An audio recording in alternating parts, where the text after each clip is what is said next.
Hello बच्चों, कैसे हो आप? मैं किशन पवार और हम आज पहुंच चुके हैं क्विक रिवीजन सीरीज़ के chapter number 3 P block elements में। यहाँ हम आज डिस्कस करेंगे ब्रीफ रिवीजन ऑफ सल्फर।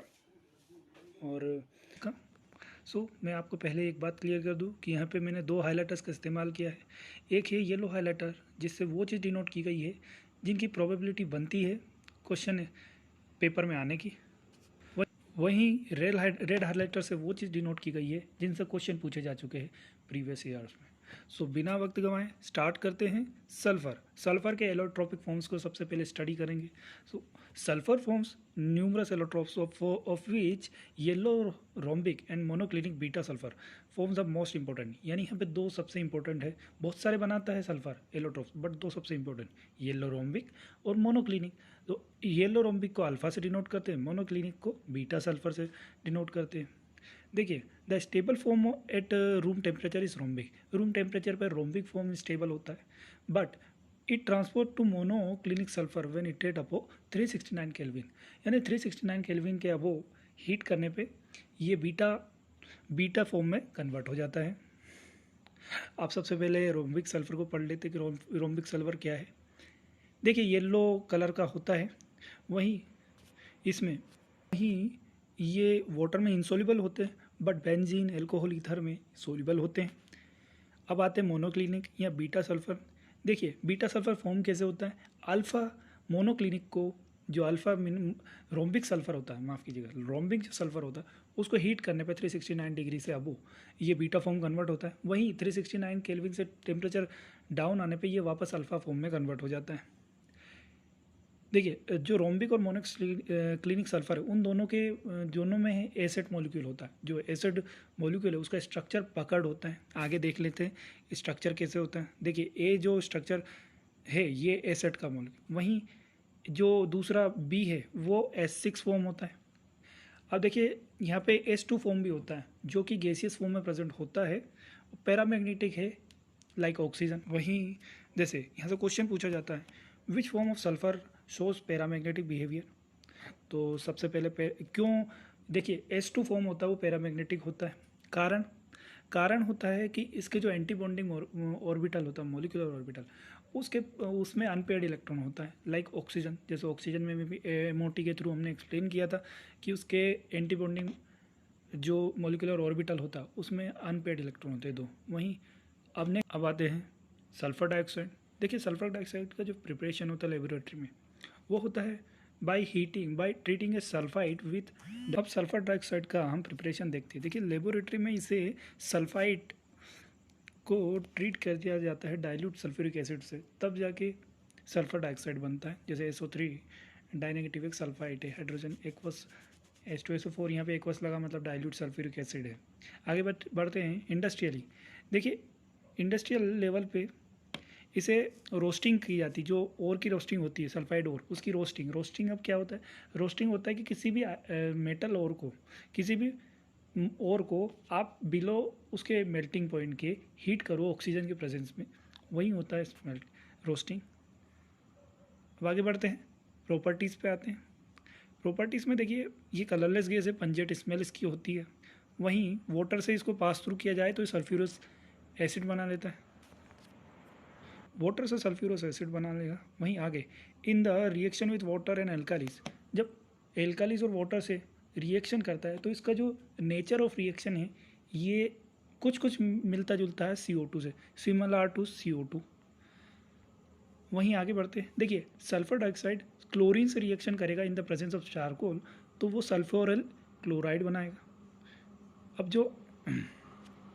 वहीं जो सल्फ्यूरिक क्लोराइड है या SO2, उसको ऑक्सीडाइज किया जाता है V2O5 के प्रेजेंस में, तो उसे सल्फर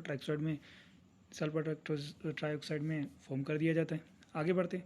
मोस्ट कंडीशन में सल्फर डाइऑक्साइड एक रिड्यूसिंग एजेंट की तरह बिहेव करेगा, जहाँ पे एक फेरिक मतलब आयरन की थर्ड स्टेज, फेरिक को फेरस में कन्वर्ट कर देगा, यानी सेकंड स्टेज में, सेकंड ऑक्सीडेशन स्टेट में। एंड एक और होता है, देखिए SO2 का, यही जो आगे बताने वाला ये SO2 का टेस्ट के लिए भी कन्वीनियंट है। जैसे कि ये एसिडिफाइड पोटेशियम के परमैग्नेट को डीकलराइज कर देता है। डीकलराइज करने से क्या होता है कि जो SO2 का प्रेजेंस है वो कंफर्म हो जाता है। अब ये जैसे मैंने जो जितना भी अभी बताया कि फेरिक को फेरस में कन्वर्ट कर दिया, वहीं एसिडिफाइड पोटेशियम परमैंगनेट को कलराइज किया, ये सब इस जो केमिकल रिएक्शन है इसमें देख लीजिएगा। वहीं जो शेप ऑफ मॉलिक्यूल है SO2 का एंगुलर है, और देखिए इसके दो रेजोनेंस कैनोनिकल फॉर्म्स हैं, यानी इसके दो फॉर्म्स है जो इसकी प्रॉपर्टीज़ को पूरी तरह से डिस्क्राइब करते हैं। अब यूजेस देखिए, यूजेस में सबसे ज़्यादा liquid SO2 is used as solvent to dissolve number of organic molecules. ये यूजेस पढ़ लीजिए, इनमें बहुत ज़्यादा, जैसे रिफाइनिंग पेट्रोलियम एंड शुगर में आता है, bleaching and wool and silk में आता है, एंटी क्लोर डिसइंफेक्टेंट प्रिजर्वेटिव के तरीके से काम करता है। आगे बढ़ते हैं कि अब क्वेश्चन आता है कि what happens when sulphur dioxide is pass through aqueous solution of Fe+3। तो ये क्या होता है कि अब इसकी रिड्यूसिंग एक्वस सॉल्यूशन है, रिड्यूसिंग एजेंट की तरह काम करेगा, फेरस में कन्वर्ट कर देगा। अब एसो बॉन्ड के नेचर पे कमेंट करने को बोला, तो देखिए एसो के जो बॉन्ड होते हैं रेजोनेंट हाइब्रिड होते हैं, तो जो बॉन्ड लेंथ होती है वो तो इक्वल ही होगी। अब प्रेजेंस ऑफ SO2 कैसे डिटेक्ट किया जाता है, तो इसका बता दिया कि एसिडिफाइड KMnO4 को डिक्लराइज कर देगा, इससे SO2 का प्रेजेंस डिटेक्ट हो जाएगा। अब आगे आते ऑक्सी एसिड ऑफ सल्फर। तो ऑक्सी एसिड ऑफ सल्फर में सबसे पहले है सल्फ्यूरस एसिड, दूसरा सल्फ्यूरिक एसिड। इनके डायग्राम भी देख लीजिए। परऑक्सी डाइसल्फ्यूरिक एसिड जिसको मार्शल एसिड भी बोला जाता है, पायरो सल्फ्यूरिक एसिड जिसको H2SO7 कहा जाता है। आगे बढ़ते हैं, सल्फ्यूरिक एसिड में आते हैं। देखिए सल्फ्यूरिक एसिड का मैन्युफैक्चर होता है बाय कॉन्टैक्ट प्रोसेस। इसमें 3 स्टेप होती है। सबसे पहले बर्निंग ऑफ सल्फर और sulphide ore in air to generate SO2, यानी सल्फाइड ओर को बर्न किया जाता है। इस प्रोसेस को रोस्टिंग होता है। ये रोस्टिंग की प्रोसेस है, SO2 बर्न किया।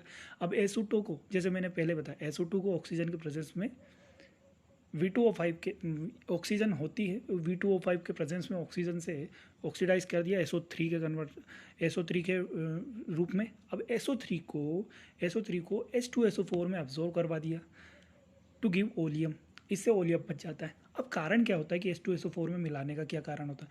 देखिए कभी SO3 को वाटर से डायरेक्ट इस कॉन्टेक्ट में लाया गया तो ये बहुत एक्सोथर्मिक रिएक्शन होता है, एनर्जी बहुत ज़्यादा रिलीज हो जाती है, एक्सप्लोसिव भी होता है। इसके कारण इसे पहले H2SO4 में मिलाया जाता है, तो इससे ओलियम बन जाता है। अब जब ओलियम है, ओलियम से वाटर मिलाया जाता है और उससे डिज़ायर्ड क्वांटिटी ऑफ जो अपना एसिड है उसे निकाल लिया जाता है। जैसे अब की स्टेप कौन सी होती है कि सल्फर डाइऑक्साइड का ऑक्सीडेशन, सल्फ्यूरिक जो सल्फर ट्राइऑक्साइड में कन्वर्शन, यही की स्टेप होती है कॉन्टैक्ट प्रोसेस की। आगे बढ़ते एक्सोथर्मिक कहती है। अब देखिए एक्सोथर्मिक है तो यहाँ पे लो टेम्परेचर और high pressure formation of sulphur trioxide को प्रमोट करेगा। वहीं आगे बढ़ते हैं, देखिए यही बात मैंने बता दी कि ये डाइल्यूशन ऑफ ओलियम क्यों होता है कि वाटर में, जैसे वाटर के साथ H2SO7 जो ओलियम में मिला दिया जाता है और डिजायर्ड क्वांटिटी ऑफ एसिड निकाल लिया जाता है। अब जो कॉन्टैक्ट प्रोसेस होती है उसके थ्रू 96 to 98% प्योर H2SO4 को निकाला जाता है। अब सल्फ्यूरिक एसिड की प्रॉपर्टीज़ क्या होती हैं? देखिए ये कलरलेस होती है, डेंस होती है, और सबसे बड़ी बात ये बहुत अच्छा डिहाइड्रेटिंग एजेंट होता है, बहुत अच्छा डिहाइड्रेटिंग एजेंट होता है। अब जब भी वाटर्स में डिसॉल्व करेंगे तो बहुत लार्ज क्वांटिटी ऑफ हीट होता है, क्योंकि ये एक्सोथर्मिक रिएक्शन शो करता है। वाटर से बहुत अच्छी एफिनिटी है, वाटर से बहुत ज़्यादा हाई एफिनिटी है H2SO4 की, इतनी ज़्यादा कि जब मिलते हैं तो बहुत ज़्यादा एक्सोथर्मिक रिएक्शन हो जाता है।